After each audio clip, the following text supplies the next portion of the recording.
Maybe I'm crazy, maybe I'm not.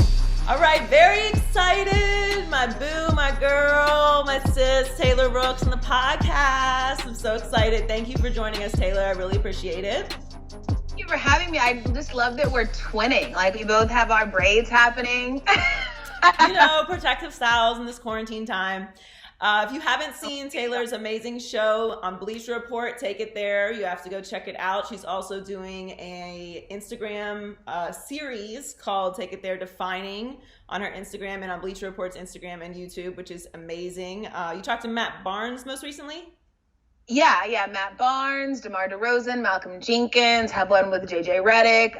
It's been giving me a lot of joy and just meaning and fulfillment and doing these and having conversations that I think everybody genuinely needs to hear to try and learn, but also to try to identify with these guys and the things that they have gone through in life that have led them to these beliefs about race and social justice that they have right now. A big topic right now is the NBA bubble, which I have lots of questions and concerns about. As far as sports coming back, I get the question, I'm sure you do all the time too, of, what do you think? Like, is it really going to happen? Is sports really going to come back? And I'm very optimistic about baseball. I mean, obviously all the sports are coming back, right? We know that. But how's it all going to work? I'm the most optimistic about baseball just because of the design of the sport. They're far away from each other. They have giant squads. There's not a whole lot of physical contact.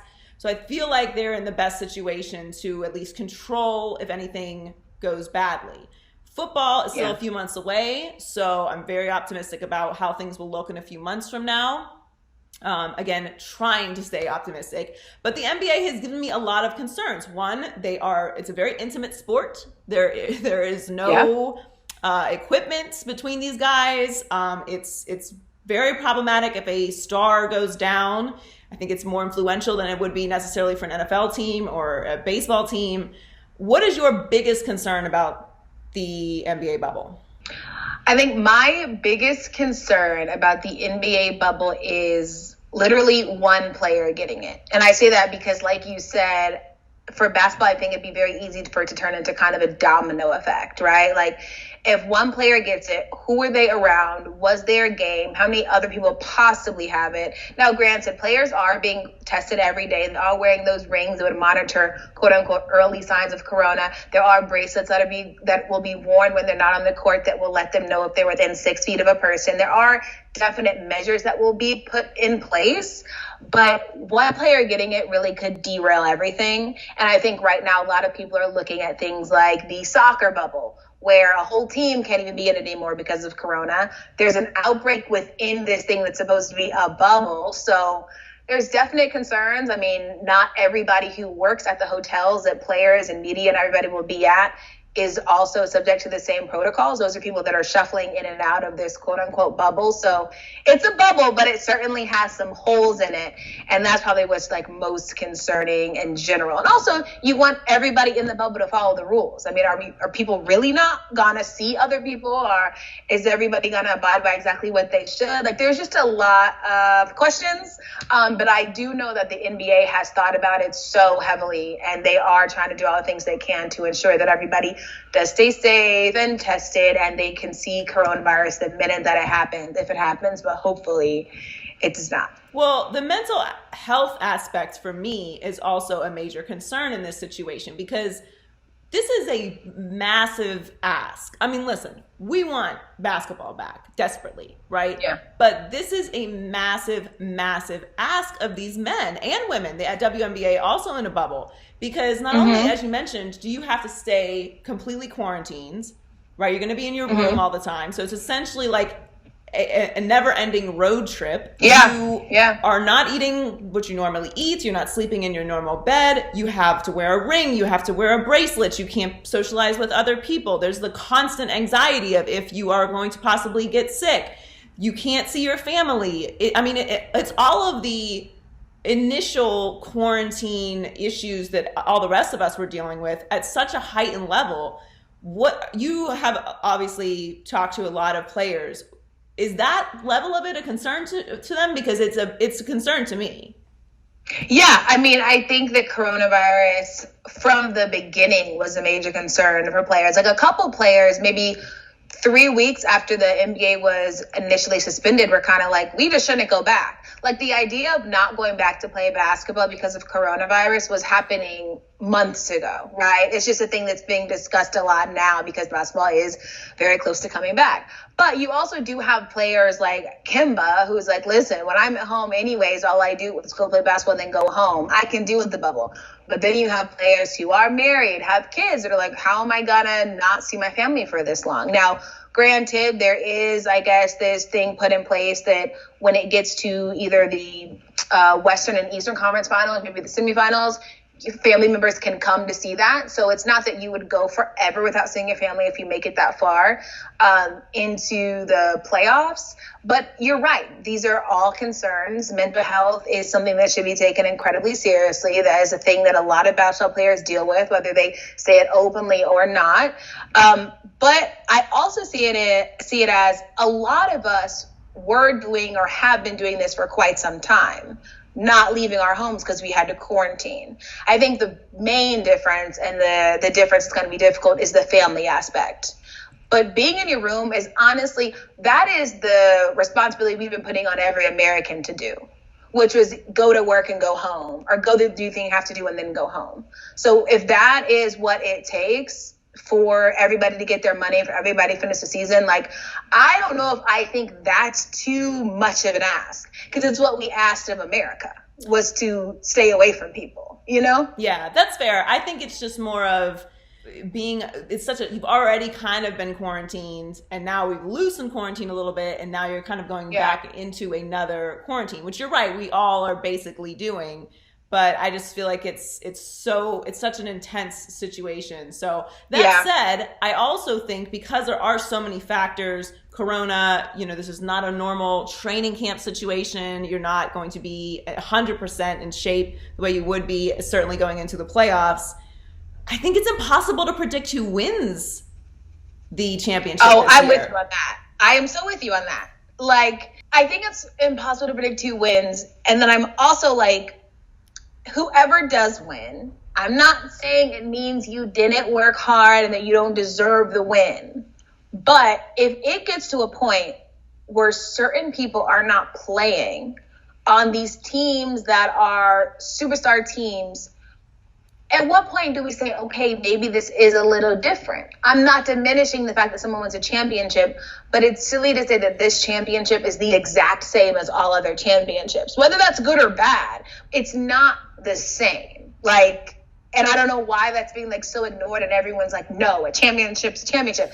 Yes, but there are so many factors going into this win. Like, I don't know. But I think obviously right now, if I had to pick, okay, who's going to win, I say the Lakers, just because I don't think you should bet against LeBron. And I know LeBron has probably been going hard every day of the quarantine in preparation for this exact scenario. But I don't know. I am very interested to see final rosters come July 30th. Like, who is on the court, who's not on the court. So that's an interesting perspective you just brought up. I hadn't really thought of it that way. I think if it's, best case scenario, obviously no one gets sick, right? We can't predict regular injuries, but best case scenario, no one gets sick. And there's full original rosters, obviously Lakers minus Avery Bradley, and say it's Milwaukee and the Lakers, or Milwaukee and the Clippers. I think in that scenario, which is extremely optimistic, I would not look. I would agree with you. There's a lot of factors, but I think I would be more inclined to give that team like their full championship credit. Yeah. But if things don't go that smoothly, and you have just a complete flip upside down scenario, which I think is entirely possible, I don't know. Is that fair? Because I think that's. I'm with you on that. I would throw imaginary scenario, right? Say Western Conference Finals come and it's Lakers Clippers, and say that like a Clippers star is not playing. Right. Okay. Do you still view, and say the Lakers win, right? Because this Clipper star isn't playing. Do you still view the Lakers going to the finals the same? But is the Clippers star not playing because of a regular injury, or God forbid, Corona? Like, let's say they're not playing because like they don't want to go to the bubble. I'm counting people that maybe get corona in the bubble, which I hope nobody does, or people that decide they aren't gonna go to the bubble. Okay. I don't know. I think I have to wait and see how it all plays out and how I feel in that moment. But yeah, there's just so many factors. It's just, no matter what, it's going to be very interesting. And I'm like praying that everyone, stays healthy and it doesn't become a bad situation. But I'm looking forward to seeing how it all plays out because it's definitely interesting. Yeah, and I want to know, like, what is this going to look and sound and feel like a basketball game with no fans? Like, I'm very intrigued by that. Well, the basketball, I think, also is the uniquely the sport that's affected the most by having no fans because it is such an intimate setting, a basketball game. And, baseball, you can make the joke like the Marlins never have any fans anyway. But, like, I've seen baseball games without fans. It's not ideal, of course, but like it can be done. And football, in a similar fashion, it's obviously we want fans there. That's the most ideal scenario. But football, I think, can be played without fans. Doable. Baseball, doable. Obviously, we've been watching soccer. MLS is starting this week. I think tomorrow. Doable. Basketball is going to be interesting. And I think what I'm trying to figure out is there's a lot of talk that goes on that court that the fans yelling covers. We got a families watching. Thing is, I say, like, let's lean into that. Obviously, I don't know, the way TV goes and the way cable goes and the rules and restrictions probably can't. But I think it'd be cool to really be there and, like, see what it's like for them on the court and hear what they're saying to each other. Obviously, certain words could be bleeped out, but I think that just adds to this like unique perspective we're supposed to be seeing in the bubble. Like this is what's really going on that court. Because at this point, with all of these things happening with basketball, they should be doing whatever they can to make the viewer feel like they're there. And I don't know if there's anything more feeling like you're there than hearing exactly what's going on. So I think it could be interesting to figure out a way to, have a delay on the broadcast so that things can be, proper when they need to be. But still letting the fan into that experience. I think that could be something that's really beneficial. So, big news from the NFL yesterday. Patrick Mahomes, $500 million. Money. 10-year, well, actually 12-year contract. I haven't heard a negative thing about it, except for, some people saying like he left some money on the table. But to me, this is not unprecedented. We've seen other players, Michael Vick, get 10-year contracts. But I do feel like that was a moment yesterday. It was like, okay, we've arrived at the new NFL.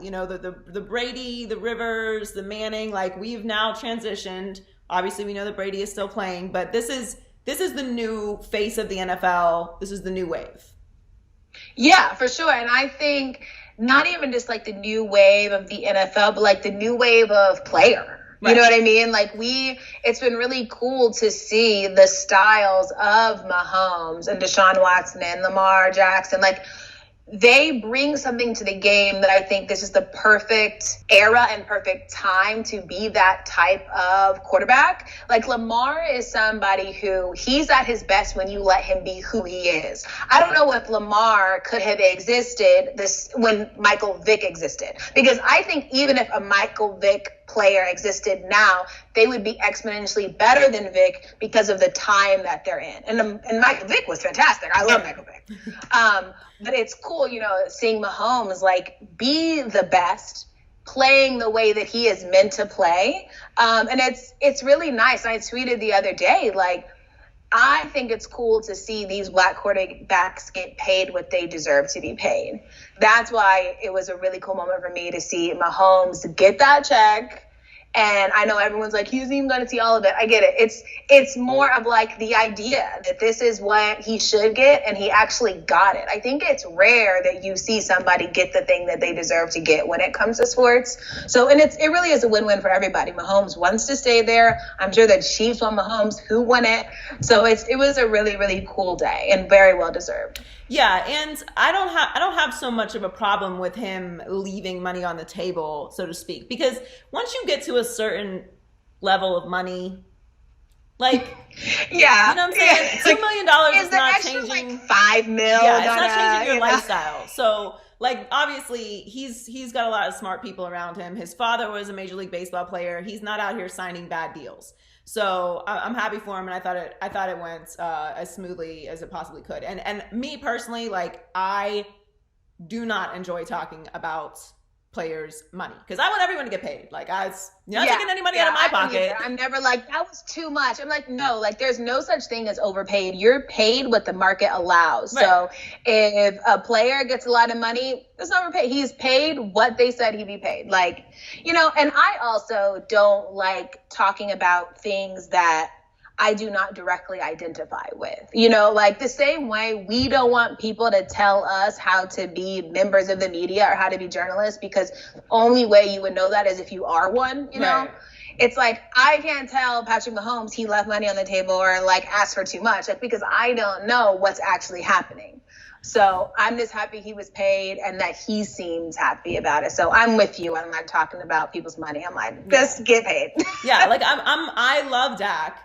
And I like want him to get paid, but then I'm also like, I mean, this is kind of a reasonable contract, so maybe you should sign that. But maybe you should decide. I'm not in the room, so I think Dak deserves to get paid, and he's the future of the Cowboys, and I don't think that Mahomes' contract in any way directly affects Dak. Like, certain people have their own markets.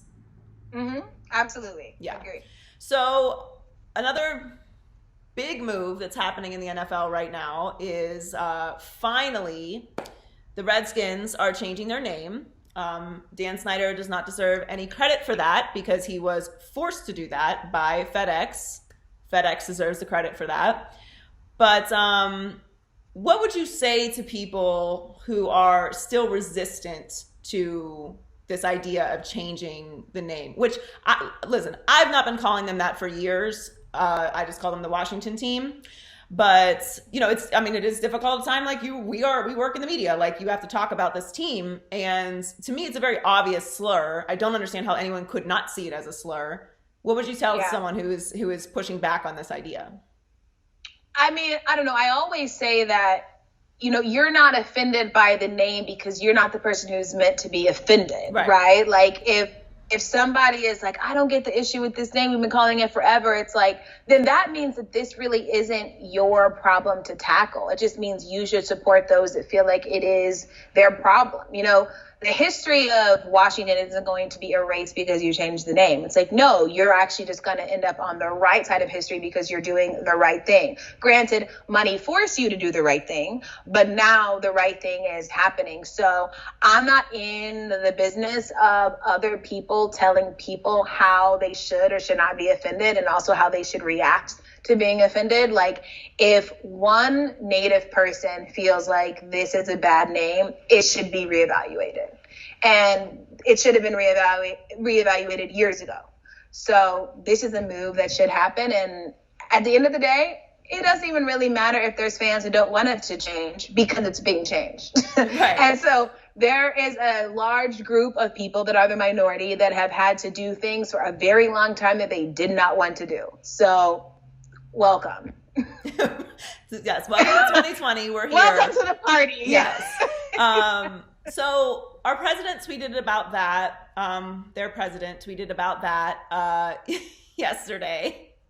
And he also tweeted about Bubba Wallace. So you and I haven't talked about this situation, but when the initial story came out, the initial report from NASCAR came out, I wasn't shocked, but I was taken aback, like, wow, okay, I really hope they find who did that. Because I'm reacting to the statement that NASCAR put out saying there was a noose and it's a heinous act and we're going to find the person or persons that did it. So I'm reacting as you were to information that was given to us from NASCAR. Then, of course, everything happened before the race, after the race. And then I got the alert from Bleacher Report, best app in sports media, in my opinion. And I got, it is though, it's the best. I got the alert that the FBI findings, and my initial thought was, that's the worst outcome from this situation that could have happened based off of what's already occurred. Now, of course, people took what I said out of context, saying like I wanted there to be a noose in Bubba Wallace's garage, which is of course not true, because if you're listening, that's not what I said. After NASCAR puts out a statement, after everything happened before the race, during the race, after the race, interviews, reaction, etc., for this to be the outcome is the worst case scenario, because racists are going to, then they already were, calling him Jesse Smollett, calling him a liar. They were going to say this is a perfect example of why racism doesn't exist and everyone's sensitive and everyone's PC. And now yesterday, Trump tweeted everything that I said was going to happen verbatim. Yeah. What was your feeling when you saw the news and when you saw that tweet yesterday? Yeah. Well, it was twofold because, yes, a lot of me is like, thank God it wasn't a noose, right? I don't want any black man to go into a garage. And granted, he did not go in the garage, see it, nor report it, which is very important. That was not Bubba. Right. I would not want there to be a noose or any symbol of a lynching in the garage of a black person or for any black person to have to see. So half of me was like, okay, listen, I'm just so happy that it wasn't a noose. But no part of me was like, the fact that it's not a noose means racism doesn't exist. Like, racism is alive and well, not only in America and the world, but in that very garage that this happened. I mean, they had Confederate flags in the parking lot because they were banned inside of the venue. Somebody flew a Confederate flag over the venue because it took so much out of them to not be racist. They had to go out of their way to do something racist that couldn't be stopped, right? So, and Bubba is still the one black driver. So the noose to me doesn't diminish the fact that racism isn't alive in NASCAR. Like, I could not care less about the noose being real or not, because I know for a fact that the experience that me and other black people have had are not an illusion, right? So a white person wants to say, okay, maybe this time it wasn't a noose. We can point you to literally 1,000 other times it was a noose, right?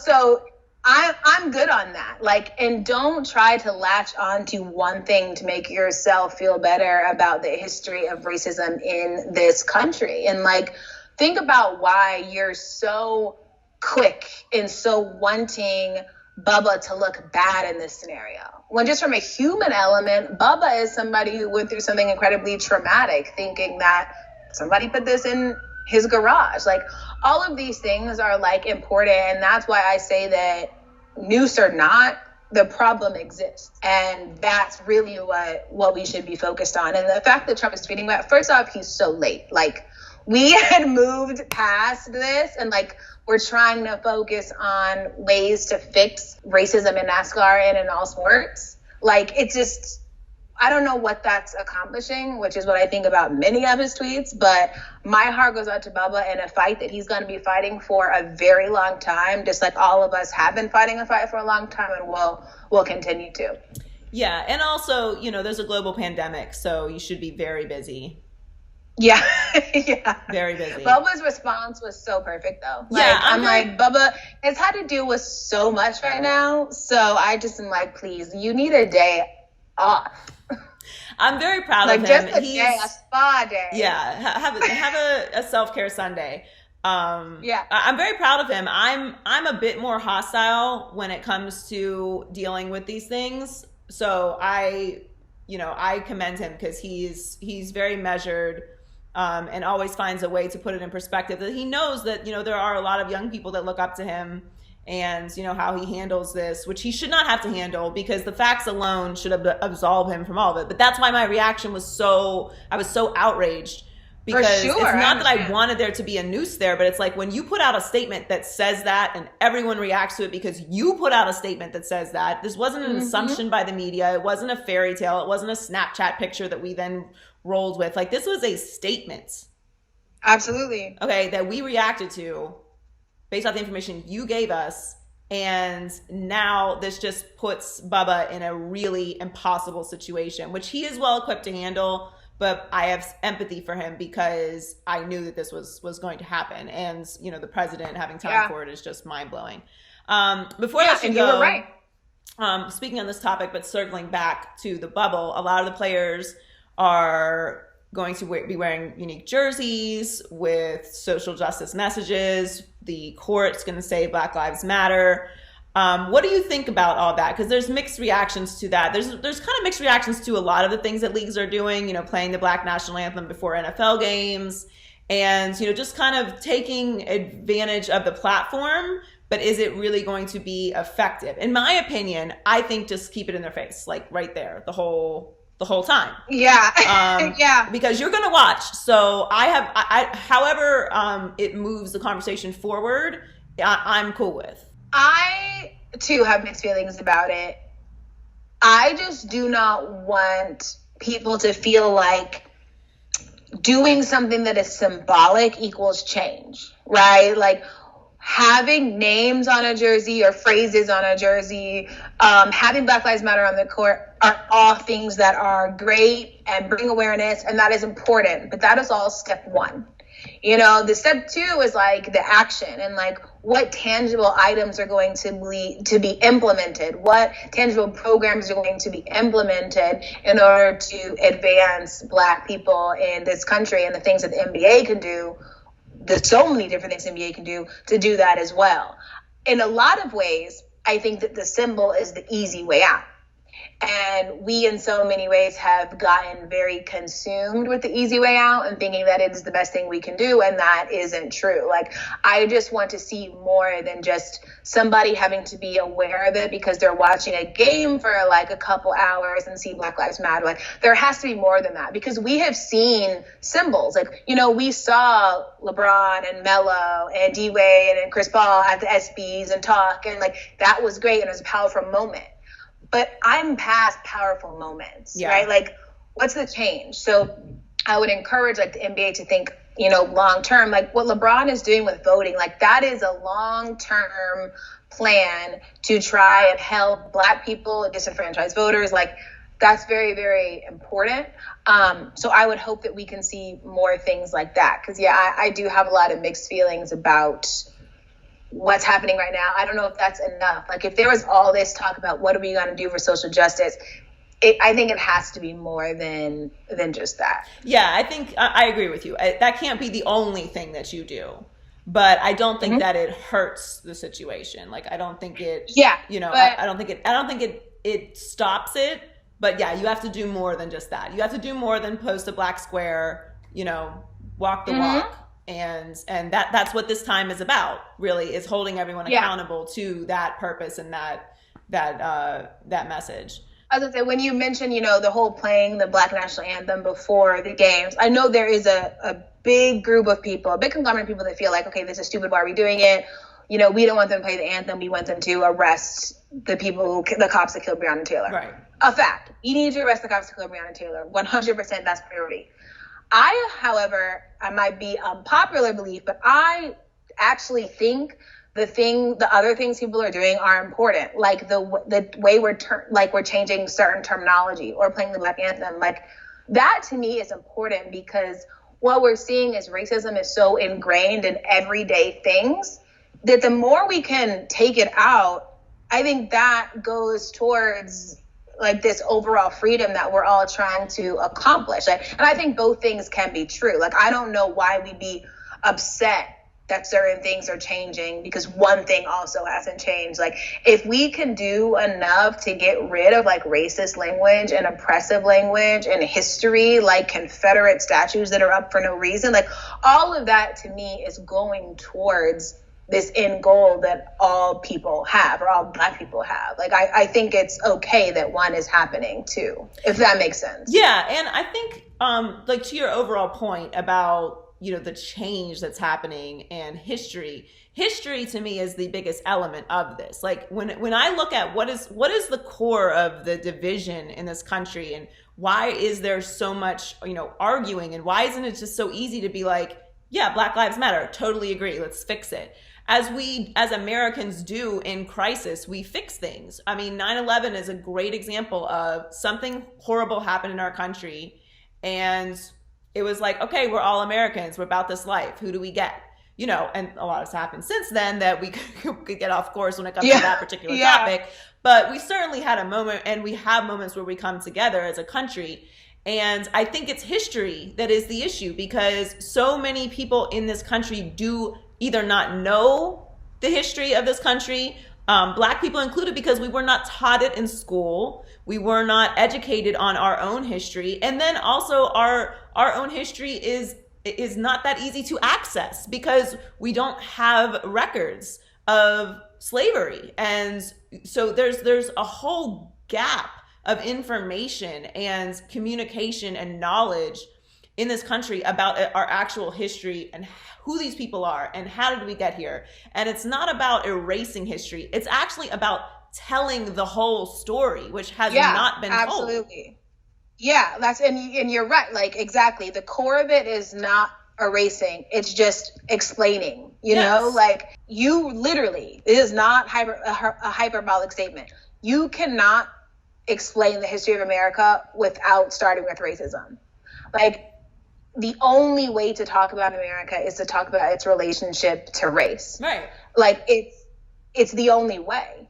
Like, and the way that we tell stories and where we start stories is super, super important. Like, if you want to start the story of Black people by saying let's do Native Americans, right? If you want to start the story of Native Americans, like, okay, there was this man who came over and he discovered America, and then we have America now, right?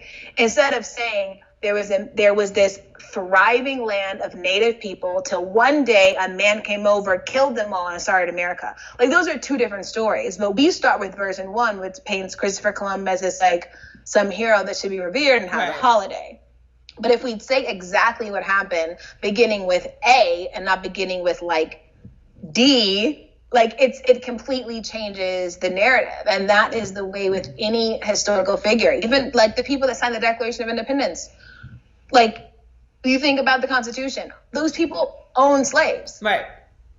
But we just see them as like the people who made history. And two things can be true about what that history. Two things can be true. Yeah. They did establish this country, but they also own slaves. And you have to tell both parts of the story. And this is why I think overall, like, you know, an overarching theme to everything that's happening right now. And it also relates to sports.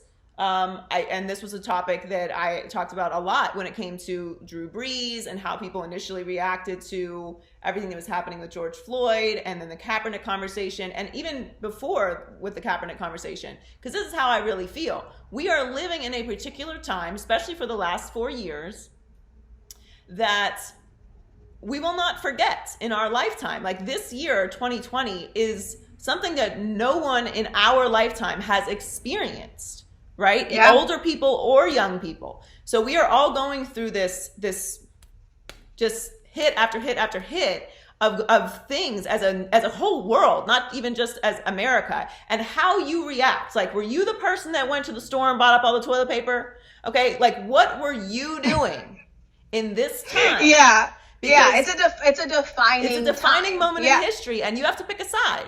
And that's why, for me, I don't have the patience of Bubba Wallace. I'm like, no. I'm not finna sit here and argue with you. You pick your side.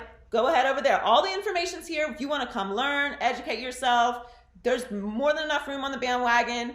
We're not about to judge. You know, it's conversion time. You know what I'm saying? Like, just get on board, right? This is what we got to do. Yeah. This is what it is. It's changing time. If you want to pick that side, remember, 200 years from now, we're going to have your tweets, all right? It's going to be a different, you know, we'll have alien technology by that point. But we're going to remember where you stood. And to me, like, that's an overarching idea that I think everyone needs to consider. How did you treat your neighbors? How did you treat your family? How did you treat, people that didn't look like you? How did you talk about people? You know, what did you do right now when it comes to race, when it comes to the pandemic, when it comes to people losing their jobs and losing family members and losing businesses, like, and everything that's going on with the political landscape? It is all encompassing. It's just a completely different world now, and how you act is going to be remembered. And that should be in the forefront of your mind when we're talking about taking down Confederate statues. And just like you said, who were these people that established the country? history may look back kindly on you for a certain amount of time until people start doing their research and then decide, okay, your legacy isn't just that. Absolutely. No, you're so right. It's a new wave, and everybody needs to be open to understanding things that they maybe haven't experienced. Like, that's one thing I'm realizing is people think that if they haven't seen it or haven't experienced it in their life, it doesn't exist. And that goes for all things, race, and even things like Corona. So many people aren't taking Corona seriously because it hasn't affected them. The same way they're not taking race seriously because that hasn't affected them, because they haven't had to be affected because they're white. Like, so we have to make it more normal to empathize with things that we don't know directly.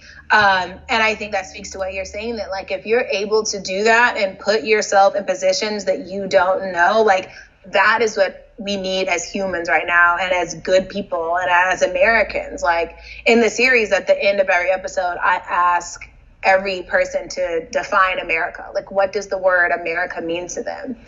And Malcolm Jenkins' answer was, America is a place that I'm constantly trying to make home. And I think it's so important for white people to realize that this doesn't feel like home to many people. And with that in your mind, just say, what can I do daily to make this place home for them the same way it is home for me?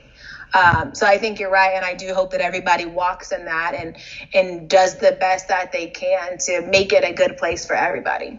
Yeah, I think the one word that I keep running back into when it comes to these conversations overall, and it applies to sports right now, it applies to political landscape, it applies to the pandemic, it applies to race relations, is empathy.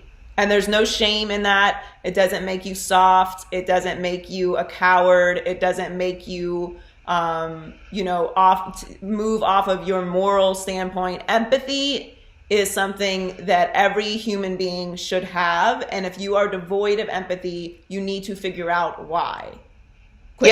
Quickly. Yeah. So, well, this was amazing. Thank you so much for coming on with me. I know, I miss you. It's unfortunately probably going to be a while before we see each other again, but I love you dearly. If you haven't seen Taylor's show, go watch it. She's amazing. One of the best in the industry, and obviously a very long and bright future. I'm so proud of you. I love you. I hope you're safe and amazing and your family is good. And I really appreciate you coming on the podcast. Yes, love you so much. Thank you for having me, and I will see you on the other side of this.